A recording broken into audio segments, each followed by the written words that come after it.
The double kettlebell hunter squat is an excellent way to make sure that your lower back and your knees are working together to alleviate pain for combat sports or just generally for life.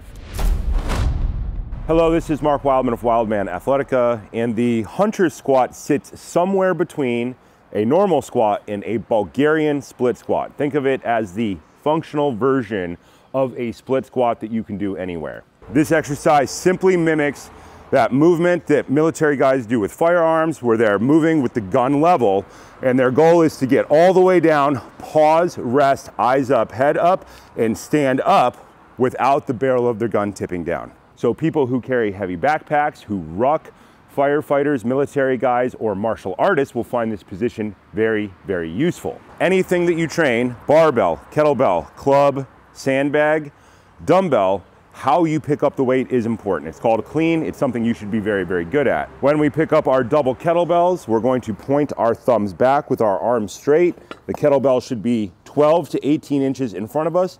Our feet need to be double kettlebell width wide. Push the weight back, bring the weights all the way up.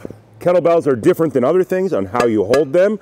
Our goal is not to have barbell wrists, but to have what we call kettlebell wrists. That means straight up. Handles down at a 45-degree angle. Get your fingers out of the way so you can touch the bells all the way together. Our hunter squat comes from a stagger position, about a normal step distance apart. Our goal is to go all the way down and lean back at the bottom. This is where most people have the trouble. They will be leaning forward at the bottom. The kettlebell version of this exercise forces you to lean back better. Drive all the way up, lock out the lead leg and the rear leg. Squeeze the glutes, get all the way down, drive straight up, squeeze both legs and squeeze the glutes, tucking the tailbone underneath. When we set the weight down, step back to neutral, push the weights back, drift them back out in front. The problem that a lot of athletes have is at the bottom of this movement, they lean forward or they lose core control at the bottom of the movement. Military, firefighter guys tend to be under a lot of load, and when they get all the way down to this resting position, they duck.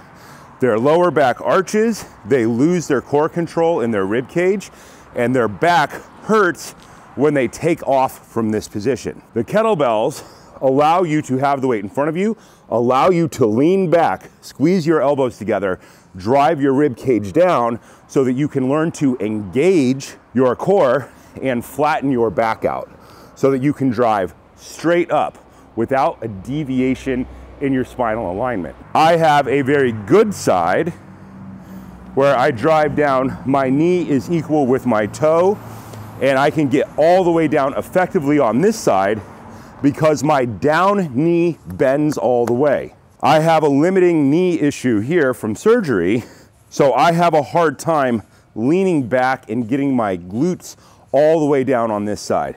Think of the bottom of this movement as a loaded position-specific stretch. It is hard to tuck and lean back on one side and to get lockout at the top on both legs. This exercise can also be done with clubs.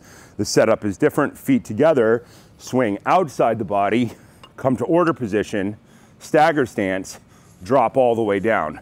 But because the load is different, people can arch their back here and get away from having to drive their rib cage down and tuck. So when they change sides and they have one good side and one bad side, they can get away with doing it less correct on one side. The kettlebell version of this exercise forces better spinal alignment. This exercise done with a sandbag is pretty good because it is still front loaded, but once again, because of the way you're holding the weight, you can drift forward to drive up and dump your core alignment.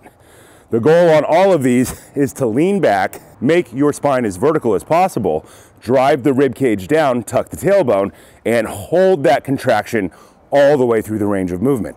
You can do this with a barbell in a Zercher position, elbow hold, elbows track outside the knees, get down, but once again, you can lean forward to start the drive. The goal is always to lean back, vertical spine, tuck the tailbone underneath, and then drive up. Doing this exercise with kettlebells is a way to try to make sure that you're engaging your lower core as effectively as possible. Oftentimes, this is a bridge exercise between a double kettlebell squat and between a Bulgarian split squat. The weights that you use for this will be much lighter than you are using for a Bulgarian split squat. Bulgarian split squat is a classic that you do in the gym. It is an excellent leg development exercise, but the range of movement is much less.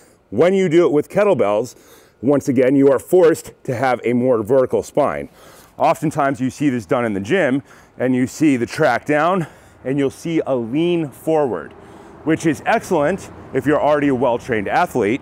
But if you have some type of lower back injury, then that lean forward can exacerbate some issues. The hunter squat has much greater range of movement than the split squat. And I am always interested in making sure that injuries get better, not worse. The hunter squat is an excellent way to check in on knee flexion and its relation to lower spine stability, lower core stability, for lack of a better term, at the bottom of that normal range of movement. I tend to think of this as a strength check-in instead of a conditioning exercise. I am using this as a loaded stretch range of movement so that we can stack it on top of something like a heavy squat, barbell, sandbag, or kettlebell.